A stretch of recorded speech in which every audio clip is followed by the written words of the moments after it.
Oui, OK, merci. Écoutez, je sais qu'il n'y a plus que moi entre vous et le cocktail. Je tiens à vous rassurer, je suis de votre bord. Mais avant de commencer, je voudrais avoir un petit commentaire sur les pédiluves. Il y a des gens pour qui ils ont une attache émotionnelle avec les pédiluves parce que ça fait des années qu'ils travaillent avec ça, puis là, se faire dire platement que ça vaut rien. C'est pas évident. Je tiens à vous rassurer, vous n'êtes pas bizarre si vous avez cet attachement-là. Par contre, vous avez besoin d'aide.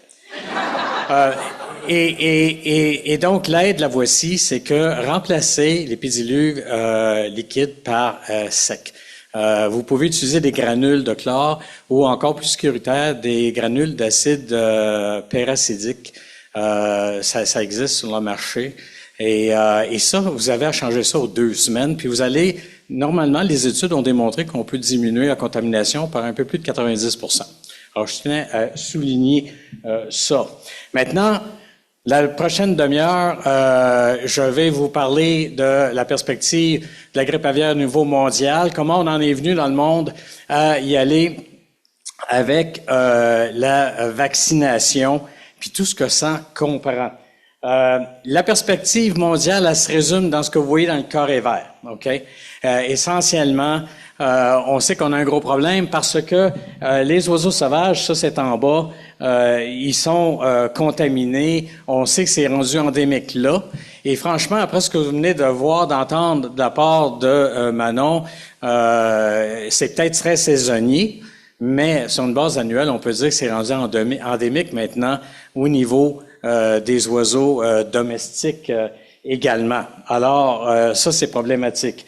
C'est sûr que le plan A, ça demeure la biosécurité, tel que mentionné par Dr. Racicot, avec le principe de séparation. C'est de séparer les oiseaux sains des sources de contamination.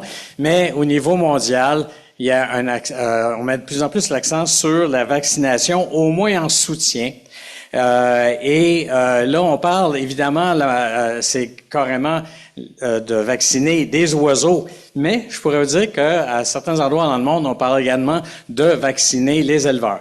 Pourquoi? Parce que les éleveurs, les techniciens, ce sont les canaris dans la mine, si on peut dire. Et donc, il y aurait un intérêt à plusieurs endroits dans le monde de faire ça. On parle de vacciner aussi parce que c'est très décourageant quand on regarde toutes les sources de contamination possibles.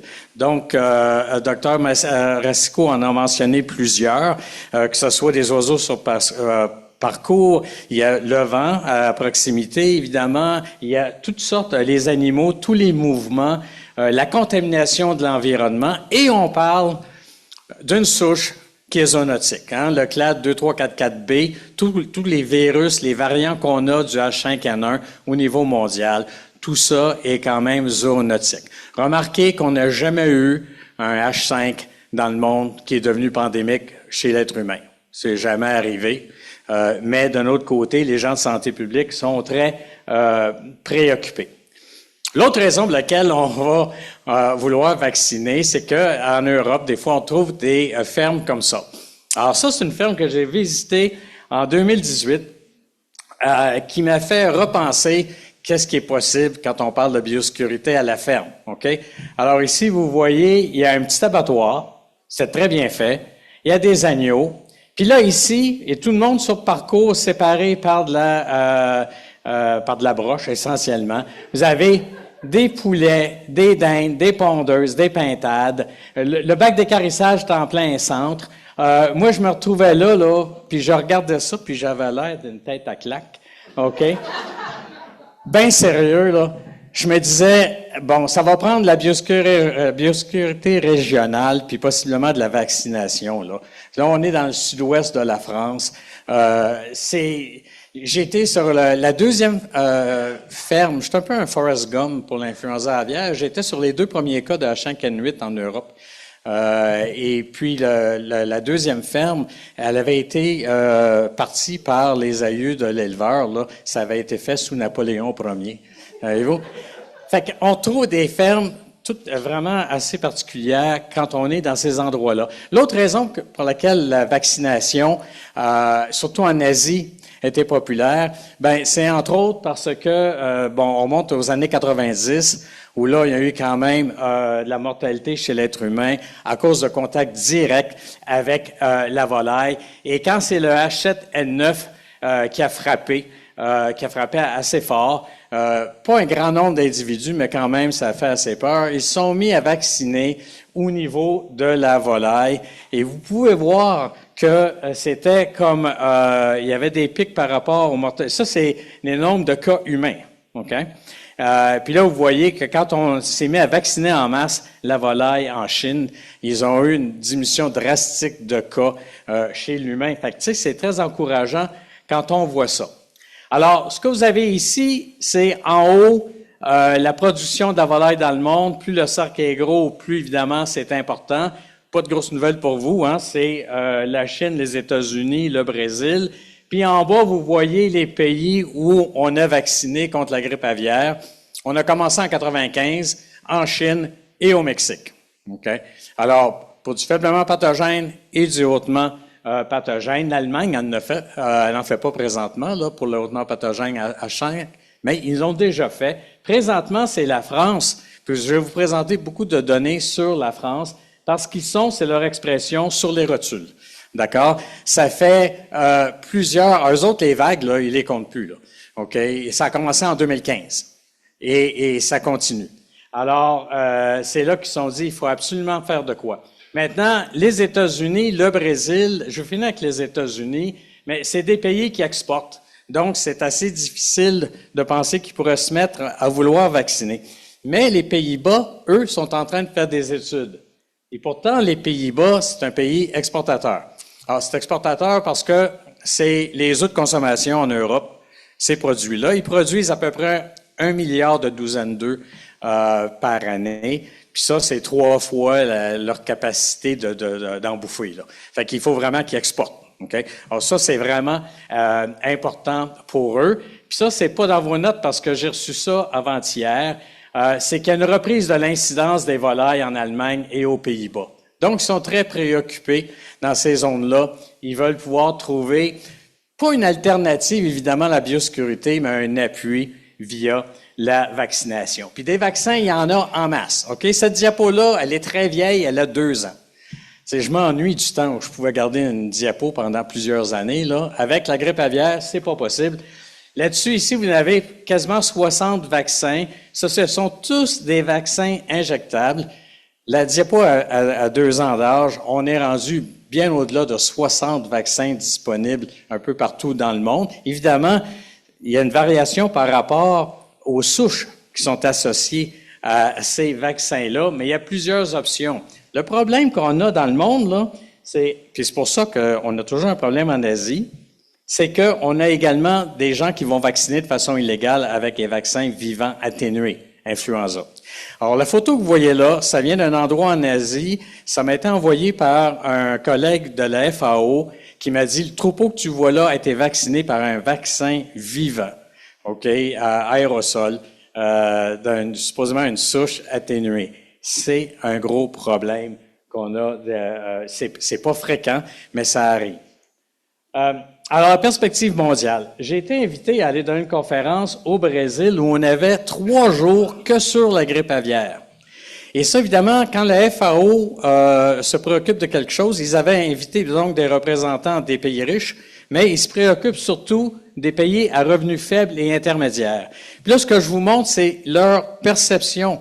Ils disent, c'est une question de sécurité alimentaire. D'ailleurs, je leur ai parlé des autruches en Colombie-Britannique, là. Quand j'ai fini de parler de ça, là, ils m'ont regardé comme des chevreuils à minuit à 40, là. Puis il y en a un qui m'a dit, tu sais, nous autres, on parle de sécurité alimentaire, là, tout semble nous parler d'un problème du premier monde. On n'est pas vraiment intéressé par ça.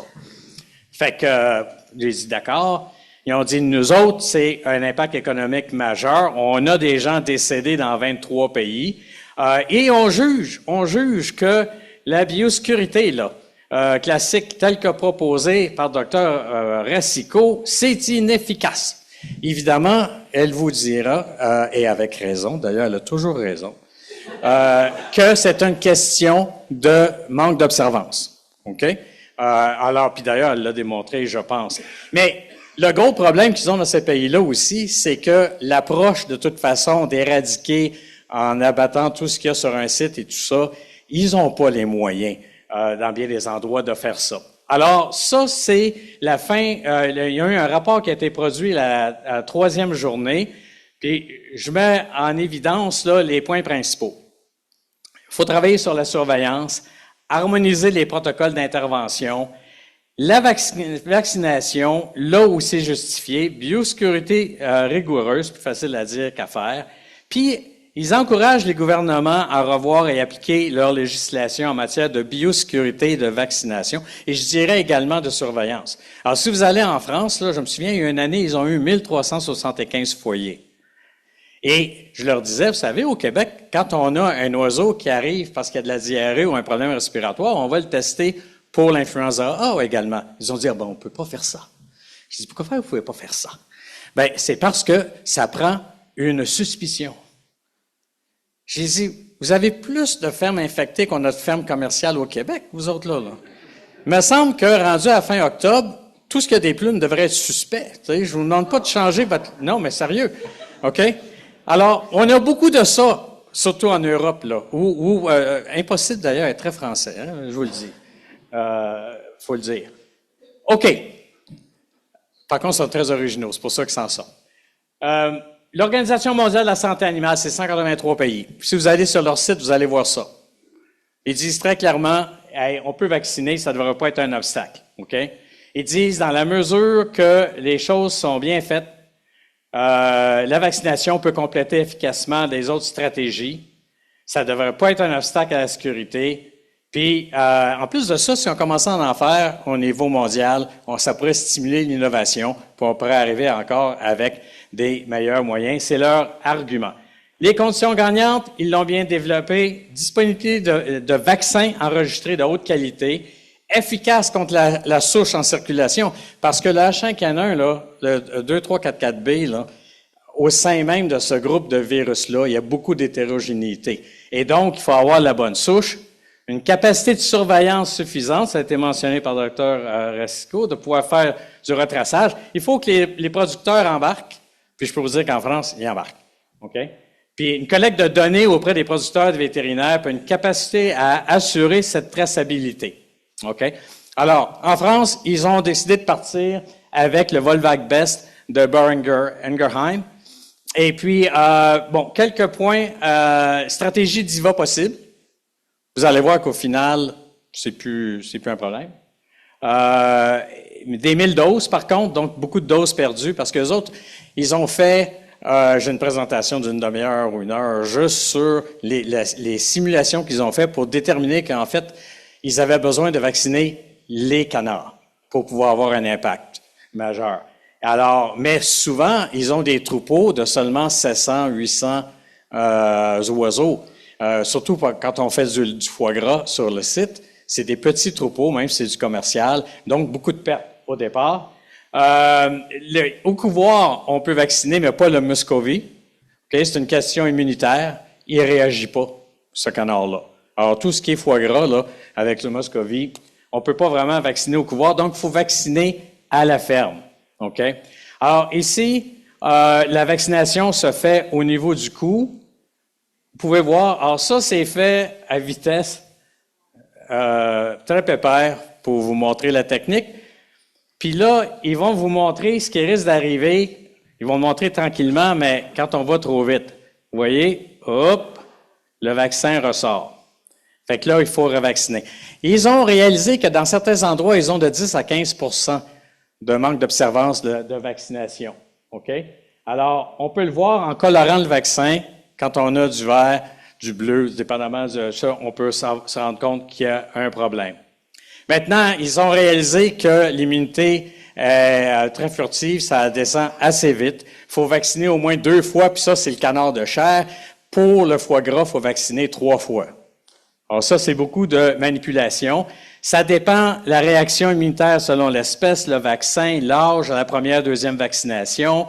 Ils se sont rendus compte que s'ils peuvent vacciner sous-cutané avec un vaccin, avec un adjuvant huileux, ça va augmenter. Alors ici, vous voyez, ils appellent ça un double corps. Alors, vous donnez, c'est une injection, mais il y a le vaccin pour la pasteurellose là-dessus, puis avec base d'huile, et le vaccin influenza. Vous avez la réponse immunitaire, les titres plus élevés que si vous n'utilisez que le vaccin influenza. OK? Alors ça, c'est la bonne nouvelle. La mauvaise nouvelle, c'est que quand vous allez très vite, des fois, soit vous avez manqué votre coup, ou vous allez injecter dans la jugulaire, les jugulaires ou les poumons. Quand vous faites ça, vous remettez l'oiseau au sol, il part comme une balle, puis 10 minutes plus tard, il est mort. OK? Fait que ça, c'est un problème. Ils se sont rendus compte qu'il y en a qui sont pas trop portés à changer d'aiguille. On le voit parce que des fois, il y a comme du sang dans le cou, puis ça fait de la contamination. Ils ont trouvé un gars que ça faisait une couple de mois qui utilisait la même aiguille. Ouais, c'est ça. Il y a une question de bien-être animal aussi, là. OK? Puis là, ils ont utilisé un response, OK, de Seva. Ce qui est le fun, c'est que c'est du 250 doses par petit contenant. Ce qui est moins le fun, c'est un défi logistique, il faut garder ça à moins 80, OK, avant l'utilisation. Alors, là, je vais vous montrer comment ce qui vaccine. Vous allez voir que ça prend bien du monde. OK? Je vous ai enlevé le son parce que ça parlait. Hein? C'est « Ah, putain! Ah, putain! » Ouais. Puis là, au couvoir, il y a ça aussi. OK? Ça prend beaucoup de monde. Puis j'ai une diapo d'un collègue qui souligne que le problème avec ce vaccin-là, c'est qu'évidemment, il est intramusculaire. Ça veut dire que tu peux pas injecter sous-cutané, intramusculaire avec la même équipe. OK? Tu doubles ton monde. Maintenant, pour la surveillance, alors, ils ont déterminé que le mieux, c'était une façon hebdomadaire. L'éleveur ou un technicien va faire des écouvillons au niveau de 5 cadavres, faire du PCR. Si ça sort positif, on va voir si c'est du H5H7. Ça, c'est passif. Actif, c'est le vétérinaire aux 30 jours qui va faire une évaluation clinique, qui va prendre 60 écouvillons. Puis ça également, c'est du PCR. Maintenant, le fameux DIVA. En principe, l'idée est pas bête, hein, de faire de la sérologie. Ils avaient un ELISA qui permettait donc une nucléoprotéine qui était au sein du virus, qui pouvait différencier de cette façon-là une souche sauvage de la souche vaccinale. Mais ils se sont rendus compte que ça donnait absolument rien. Autrement dit, après 1 an, le fait d'avoir fait ça n'a pas permis de vraiment détecter un cas, par exemple, d'infection d'un troupeau vacciné. Au point de vue décisionnel, ça n'a rien fait, mais ça coûtait cher, ça prend beaucoup de temps, chiant, etc. Alors ça, ils ont complètement éliminé ce côté-là. Ils ne font essentiellement que du PCR. Et ça, c'est des morceaux de courriel de Vincent Blondel. Ce qui est le fun, c'est que j'ai une dizaine de vétérinaires en France qui sont venus faire des stages cliniques avec moi, puis avec plusieurs des vétérinaires que je vois ici, là, qui sont venus puis qui ont appris de nous autres. Puis ce qui est le fun, c'est qu'ils sont très ouverts pour nous parler. Parce que j'avais un collègue qui était proche du gouvernement qui disait « Ah, tout va bien, tout est nickel. » Alors moi, j'appelle Vincent, puis Vincent il me dit « Ça a été le gros bordel. » OK? Des problèmes avec le logiciel au départ. On a déjà entendu parler de ça, un logiciel qui n'est pas tout à fait au... Hein? Et puis il dit surtout en bas, il dit là, à un moment donné, ça allait bien avec le Volvac Best de Boehringer, sauf que là, quand il a fallu aller intramusculaire, il fallait doubler les équipes. Alors ça, au niveau logistique, puis il dit en plus de ça, un lot vacciné demande de remplir de 10 à 13 formulaires. OK? Fait qu'il dit c'est vraiment pas évident. Ils se plaignent, mais je tiens à vous souligner une chose, il y a des cliniques vétérinaires qui ont triplé leur chiffre d'affaires avec la vaccination, juste pour vous dire. OK? Alors, au final, les 6 premiers mois, ils ont regardé ça, puis ils se sont rendus compte que ce soit pour le canard de chair, le Pékin, ou le foie gras, Mullard ou Muscovy, ils avaient en général de 40 à 50% des troupeaux à tout moment vraiment protégés. OK? Mais là, il faut faire attention, on parle pas, quand on parle de l'immunité de troupeau, au moins 80-85%, c'est pas ça, là. OK? Au sein de ces troupeaux-là, ils avaient une bonne protection. Mais au sein de la région, c'est à peu près la moitié qui était protégée. Parce que dans certains cas, les troupeaux étaient trop jeunes. Il y avait un manque d'observance que vous pouvez voir qui va en grandissant dans le temps. OK? Là où il y a de l'homme, il y a de l'hommerie. C'est ça l'idée. Et puis, vous voyez qu'il y avait première vaccination, deuxième vaccination. Présentement, la dernière fois que j'ai vu des données, ils avaient eu 68 foyers en France dans les derniers mois. Et il y en avait eu 31, je pense, qui étaient vaccinés. Sauf que il y en avait 15 de ces 31-là qui venaient du même site. C'était du foie gras. Autrement dit, ils élèvent 3500 oiseaux sur un site et puis ils les ont envoyés sur une quinzaine de sites avant de se rendre compte qu'en fait, ils envoyaient des oiseaux contaminés. Alors, c'est pas qu'il y en a tant que ça, des sites vaccinés qui sont contaminés, mais ça existe. Donc, ils doivent faire de la surveillance. Mais la bonne nouvelle, c'est qu'ils ont quand même eu une diminution spectaculaire du nombre de foyers, OK? De l'ordre d'à peu près 97% par rapport à ce qu'il y aurait eu s'ils n'avaient pas vacciné. Ça, c'est selon des simulations, mais c'est des simulations qui ont ajusté dû au fait que l'année où ils ont vacciné, partout ailleurs dans le monde, on a eu quand même moins de foyers. OK? Donc, c'est pas comme s'ils comparaient l'année d'avant à 1375, puis l'année de la vaccination sont tombés à 10. OK? Mais, selon leurs estimés, la vaccination a rapporté. Ça l'a quand même coûté au-dessus de 150 millions d'euros, là, faire ça. Parce qu'il y avait 61 millions d'oiseaux à vacciner. Mais c'est pas nécessaire que tous les troupeaux soient protégés pour ce qui est d'avoir un impact. Puis ça, on l'a vu avec le syndrome entérotique mortel du dindonneau en Caroline du Nord, où à un moment donné, l'industrie, qui avait beaucoup de problèmes avec ça, une mortalité épouvantable, un entérite chez la dinde, à un moment donné, l'industrie a changé à peu près 30% des sites de production de dinde en faisant du poulet, parce qu'ils savaient que c'était pas un problème. Et puis, PEMS, là, a comme disparu. OK? Fait qu'on n'a pas besoin de tout protéger pour avoir un impact significatif. Ça, c'est encourageant. Mais regardez tout ce que ça inclut au niveau de traçabilité. Vous avez Calypso, qui est le logiciel que les vétérinaires doivent utiliser pour rentrer des données. Les laboratoires ont un autre logiciel, SIGAL, puis il y a Cartogip, que là, les éleveurs, des techniciens doivent rentrer des données d'élevage pour pouvoir avoir la traçabilité quasiment en temps réel là, de tout ce qui a été vacciné. Alors, Lenny Coran, qui est un autre vétérinaire qui a passé 6 mois ici, qui me disait, regarde, c'est nous autres, les vétérinaires, qui sont responsables de la logistique. Il faut s'occuper de commander les vaccins, s'assurer que les commandes sont passées correctement. On en avait pour 61 millions. Faire de la traçabilité. Au niveau de l'application, il fallait faire de la formation, parce que c'est pas nous autres qui allons tout vacciner. Il fallait s'assurer qu'on pouvait déléguer, qu'il y avait une bonne supervision. On faisait des audits. On s'est rendu compte qu'on devait faire une 3e dose qui n'était pas prévue. Ça a été difficile. La surveillance, Elisa, on a mis ça de côté finalement, mais le transport au labo, il faut organiser ça, là.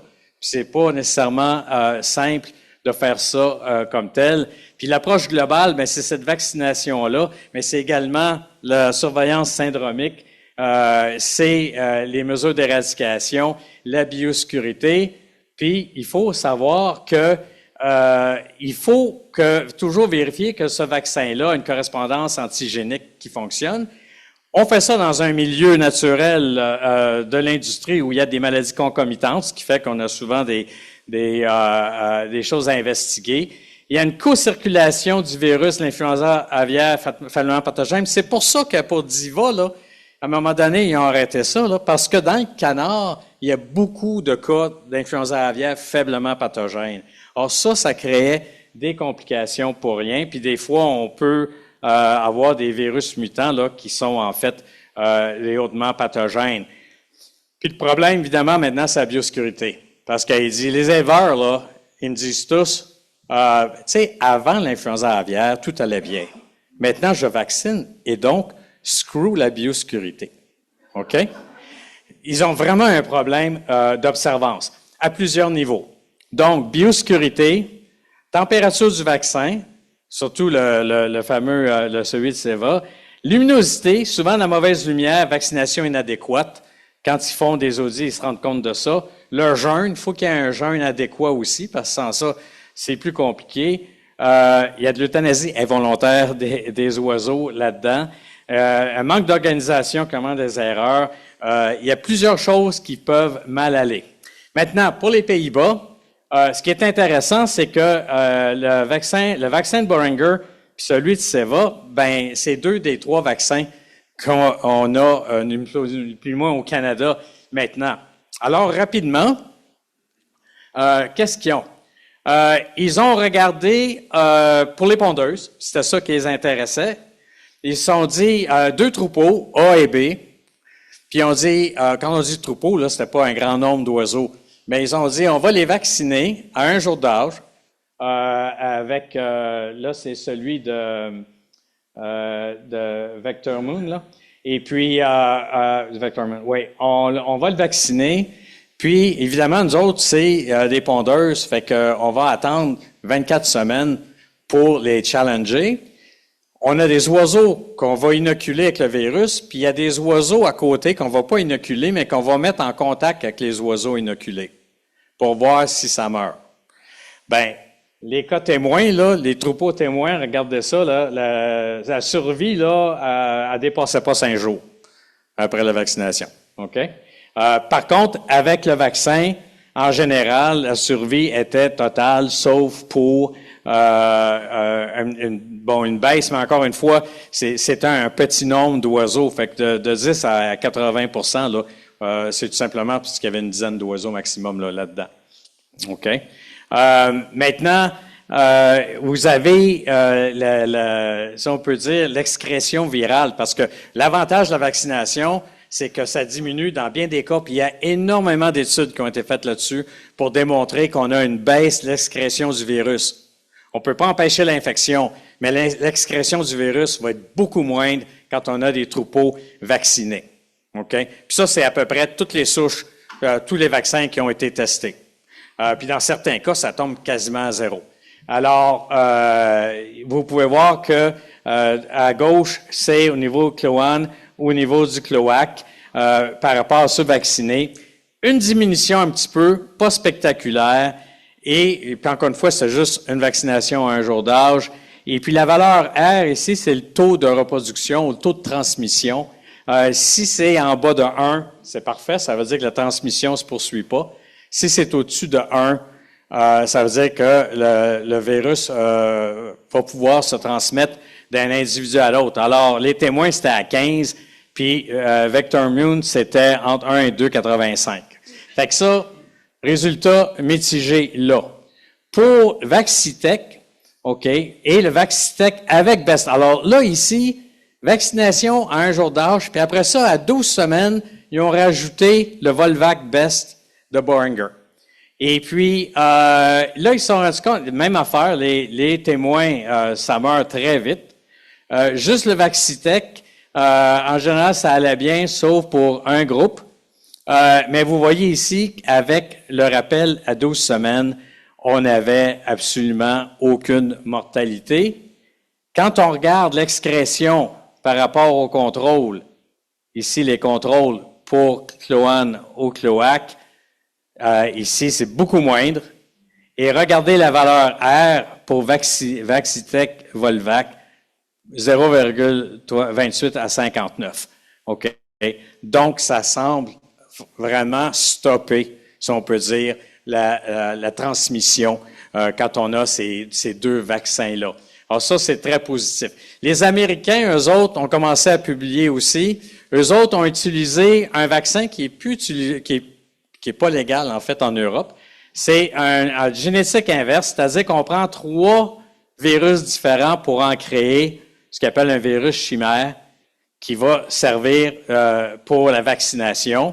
Vous pouvez voir ici, c'est l'excrétion pour les témoins au niveau cloane, au niveau cloaque, puis excrétion des vaccinés.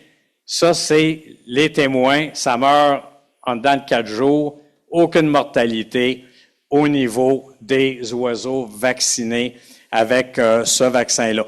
On voit ça pour pratiquement tous les vaccins qui sont sur le marché, des résultats encourageants comme ça. Par contre, quand j'étais au Brésil, j'ai rencontré John Clifford, qui est l'ancien vétérinaire en chef des États-Unis. Puis j'ai envoyé un courriel, puis il m'a répondu ce que vous voyez là. Évidemment, loi 101 oblige, vous avez la version française en plus gros. Puis ce que ça dit, c'est que il y a un gros problème aux États-Unis présentement parce que ça se tiraille beaucoup entre ceux qui ont des œufs de consommation versus le poulet de chair où ils font beaucoup d'exportation parce qu'ils calculent que c'est des milliards de dollars en perte possible. On parlait du Japon. Hein? Le Japon, il n'y a rien qu'on peut faire pour satisfaire les Japonais. Pas compliqué. Fait que ce ne sera pas des milliards de dollars pour les Américains, mais ils ont très peur. Alors, bon, vous savez, aux États-Unis, il y a de la bisbille là, anyway, mais là, il y en a également à ce niveau-là. Alors, je termine avec ça. Est-ce qu'on vit avec, on éradique? Bien évidemment, la meilleure façon de le faire, c'est d'avoir une bonne biosécurité à la ferme, biosécurité régionale, puis une bonne surveillance pour pouvoir intervenir rapidement. OK?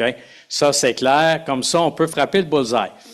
Qu'est-ce qui va déterminer au niveau mondial l'endémicité de l'influenza aviaire sur un territoire? C'est important. Les performances dans un contexte de sécurité alimentaire, l'acceptabilité sociale. Il y a des grosses manifestations en Corée du Sud et en France. En France, là, il y a eu des interpellations des gens avec des couteaux qui sont sortis pour faire face à l'équivalent de la CIA, là. C'est tellement ils sont frustrés. Alors, ça joue des fois assez solide et là, ça va aller dans le politique assez rapidement. Alors, qu'est-ce qu'on peut conclure? La vaccination, c'est pas la seule stratégie de lutte parce qu'en fait, le problème qu'on a, plus ça semble être bon en théorie, plus en pratique, on voit que sur le terrain, ça encourage beaucoup de gens ou d'organisations à y aller plus mollo sur la biosécurité, ce qui énerve Dr. Racicot. Il y a un défi de bonne couverture antigénique. La surveillance logistique au niveau économique, c'est assez spectaculaire. Il y a beaucoup de défis au niveau de l'application, au niveau de la traçabilité. Puis le coût-bénéfice, à date, on voit que ça dépend beaucoup des régions. Donc, pour l'instant, au Canada, c'est pas évident. Les Français jugent que c'est encore valable pour eux. Il faut comprendre qu'on est dans un pays où c'est l'État-providence. Et à date, le pays a payé la majorité des coûts. Mais ça diminue d'une année à l'autre. La première fois, c'était comme 80% des coûts qui étaient assumés par le pays. Puis là, on descend autour de 40%. Là. Alors, éventuellement, il va y avoir des décisions à prendre à ce niveau-là. Mais pour citer un philosophe québécois, il n'y en aura pas de facile. Voilà.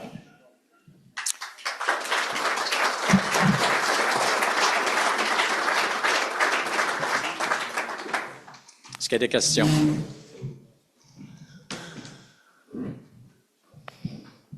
Pas de questions? J'en ai une peut-être. Oui. Toi, tu vois-tu une problématique avec autant de vaccins qui circulent dans le monde? Tu sais, je comprends que ta slide n'était plus à jour, mais tu dis qu'il y en a encore plus. Y a-tu des études, mettons, qui montrent un impact d'avoir autant de vaccins sur des générations de nouvelles souches? Bien, d'abord, il y a un besoin. Il y a un besoin parce qu'il y a une diversité assez importante au niveau antigénique. Fait que ça, il y a déjà un besoin à ce niveau-là. Il y a des nouvelles technologies. On est rendu avec des vaccins ARN, là. Quand même. Fait que ça se développe. Donc, c'est certain que ça joue. J'ai une expérience un petit peu au Mexique. OK? Au Mexique, il y a de l'action là depuis, comme je dis, depuis 30 ans.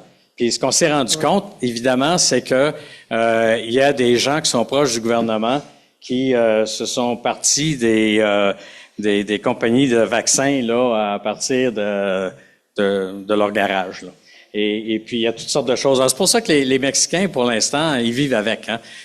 Ils sont pas vraiment en mode éradication. Comme tel. Fait que oui, ça peut être un problème, mais en même temps, c'est une nécessité d'avoir cette diversité-là. Mais est-ce que les disaient à la FAO et à l'OMSA, parce que en mai dernier à Paris, il il y a eu l'Assemblée générale, à la fin de mai, à chaque année, il y a une réunion à Paris des 183 pays. Et puis, en mai dernier, la journée était consacrée à la vaccination. Pas juste pour la grippe aviaire, mais en général. Parce qu'ils jugent que c'est de plus en plus important. Puis, un des messages, c'est que là, il va falloir qu'on se regarde dans le miroir puis qu'on regarde pour voir les meilleures façons de non seulement à l'intérieur d'un pays de coordonner les choses, mais entre pays, de s'entendre. Parce que ce virus-là, évidemment, se fout des frontières. Puis en Chine, juste pour peut-être compléter, en Chine, là, on voyait il y avait une diminution drastique des cas humains. Est-ce que c'est parce qu'ils vaccinent tous les oiseaux ou on a-tu de l'information? Non, j'ai pas de détails là-dessus, mais ils ont des mégacytes. La dernière fois que j'étais là, j'avais donné une conférence, ça c'était drôle. C'est là que je me suis rendu compte que la traduction, des fois, ça peut varier. Hein. J'étais là, puis je leur disais que des mégacytes de production, là, des affaires de 5-6 millions de pondeuses, ça n'a pas un maudit bon sens. En tout cas, j'y ai donné. À la fin de la réunion, il y a un gars qui est venu me voir, puis je l'ai reconnu parce qu'il y avait une photo de lui à l'entrée de la ferme avec le président de la Chine. OK? Puis, il vient me prendre, puis il dit, viens, je vais te montrer mon prochain site. Il y avait une maquette, puis c'était 37 bâtiments d'élevage cordés sur 3 rangées. Fait que je suis sûr que l'interprète n'a pas traduit ce que j'ai dit. Il dit que c'était bon, là. Il a ajusté, OK? Mais ça, c'est la réalité là-bas. Ils font des choses très bizarres. Vous allez à une réunion, OK? J'ai été plusieurs fois en Chine, où, pour pouvoir aller dans la salle avant, pour rentrer dans le bâtiment où il y a la réunion, vous allez passer à travers, un corridor de, à peu près 10 mètres, 10 à 15 mètres. Puis là, vous allez être, ni plus ni moins, passé dans un désinfectant, là, une boucane. Puis d'un fois, c'était un produit qui était carrément carcérigène. Tu sais. Fait qu'ils sont particuliers, les Chinois. OK, il y a une question en arrière. Moi, je me pose, normalement, les vaccins inactivés, c'est considéré comme assez sécuritaire. Ouais. Mais est-ce qu'il y a eu des cas où il y a eu des vaccinations qui étaient incomplètes, qu'il y a eu des infections suite à la vaccination? Oui. En fait, présentement, ils ont eu, officiellement, là, en France, ils ont au moins 31 foyers vaccinés qui ont été infectés. C'est vrai que, les injectent parce que c'est des vaccins. Ça, même les vaccins vivants, c'est pas le virus influenza qui est injecté là-dedans. C'est des recombinants, donc, il n'y a pas une préoccupation que le vaccin va causer des problèmes. Mais ils savent très bien, c'est tellement bon ces vaccins-là que ça va masquer la présence du virus sauvage. Il n'y aura plus de mortalité, il n'y aura plus de signes cliniques dans bien des cas. Mais vous allez avoir un virus qui, à ce moment-là, peut se répliquer tranquillement et il est zoonotique. Est-ce que la probabilité est élevée que ça va devenir le prochain virus pandémique? Pas en tout. Pas du tout. OK? C'est faible. Mais si vous êtes une personne de santé publique ou du gouvernement, la seule chose que vous accepteriez, c'est aucun risque. Hein? Ben, on peut pas dire ça. Il y a cette probabilité-là. C'est pour ça. Il y en a qui veulent pas vacciner à cause que c'est zoonotique, puis il y en a d'autres qui veulent vacciner parce que c'est zoonotique. On peut défendre les deux bouts. Parce que c'est sûr que en vaccinant, il y a moins de réplication. Et vous allez avoir une diminution, là. Il y a d'autres vaccins où j'ai vu, il y a 2 ans, il y avait le Congrès mondial en Italie où carrément, on retrouvait plus le virus, là. Même avec un challenge. Mais, financièrement, est-ce que c'est justifiable? C'est loin d'être évident. Loin d'être évident. Puis c'est compliqué. Qu'est-ce qui arrive quand il y a un troupeau qui est positif et qui a été vacciné? Le troupeau vacciné qui est positif va être traité exactement comme les troupeaux non vaccinés, c'est-à-dire quarantaine totale, éradication, destruction du troupeau. Il n'y a absolument aucune différence. Oui, il va y avoir une zone. Ils font exactement. Le fait qu'il ait été vacciné, ça n'a pas d'importance à ce niveau-là. L'intervention est la même. Oui, mais il éradique pas la zone, il éradique juste le site. Oui, c'est ça. Non, c'est ça. Il va y avoir une zone de contrôle. Les Français, au début, avant de vacciner, là, c'était, on a un foyer, tout ce qui est en dedans d'1 kilomètre, on abat. OK? Sauf que en Vendée, à un moment donné, je me souviens, une journée, ils avaient eu 37 foyers. Puis là, vous regardez tout ce qu'il y a dans 1 kilomètre, là, ils avaient des centaines de fermes à dépeuplées. Alors là, ce qu'ils ont fait, c'est qu'ils ont tout tué ça, puis ils ont mis ça dans ce qu'ils appellent, puis c'est vraiment de même qu'ils appellent ça, des big bags. Hein, plus français que ça, tu meurs. Mais ces big bags-là, là, ça prenait jusqu'à 8 jours pour les ramasser. Fait qu'il y avait la faune là-dedans, c'était assez spécial. OK? Fait que c'est pour ça, ils se sont rendus compte, c'est pas jouable. On peut pas, tu sais, je dis pas que c'est facile ce qu'on a au Québec à date, mais là-bas en France, c'était à un niveau tellement pire il n'y a pas un pays qui a les capacités de gérer ça. C'est pour ça qu'ils se sont dit, là, je me souviens en 2018, ils ont dit, il faut que ça tombe de nouveau, on est déjà sur les rotules, c'est injouable. Puis là, depuis ce temps-là, c'est tombé plusieurs fois, là. Ouais. Oui, Serge. Merci. Moi, j'ai une question. Avant, on avait l'influenza aviaire, surtout dans les temps de migration. Mais maintenant, on en voit en hiver aussi. Puis on le voit un petit peu partout en Amérique du Nord. Ouais. C'est dû à quoi? Ouais. La faune ou... Ben, regarde, tu dis ça en hiver. Je te dirais qu'un milieu humide, froid, ça favorise le virus, OK? En même temps, au mois de juillet, près de la Méditerranée, en Italie, ils ont eu plusieurs foyers. J'ai été là, moi, puis j'ai rencontré l'équipe qui s'occupe de ça. Puis je leur ai demandé, je dis, comment vous expliquez ça? Parce que ça, c'est encore plus bizarre que d'avoir des cas en hiver, même au Canada.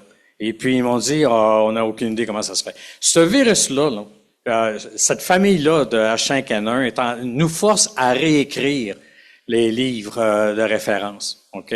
Puis on a beaucoup de questions, on n'a pas de réponse présentement. Puis ça, c'en est une. Pourquoi que ça arrive à ce moment-là? Moi, je te dirais qu'au Canada, on devrait assumer, je me souviens, j'étais interviewé par un journaliste, puis je disais, ben, vous savez, c'est un virus, si c'est humide, il y a beaucoup de matière organique, puis c'est frais, il va pouvoir rester pendant des semaines et des semaines. Puis là, j'ai dit, je viens vous décrire le Québec, moi, là. Tu sais, on a 1 million de lacs, puis de ça. Puis quand il fait frais à l'automne, fait qu'on a des conditions idéales pour avoir une contamination. Parce que normalement, tu sais, sur une journée ensoleillée sur l'asphalte, ce virus-là meurt dans une question d'heure. Mais quand les conditions sont favorables, dans de l'eau avec de la matière organique qui fait frais, on aurait pu retrouver le virus jusqu'à 580 jours. Fait que ça, il va faire l'année. Il n'y aura pas de problème. Puis pourquoi qu'à un moment donné, ça ressort en hiver, quand il y a eu une tempête de neige ou quelque chose, c'est que ça n'a aucun sens. Si je le savais. Mais non. Excellent. Merci, Jean-Pierre.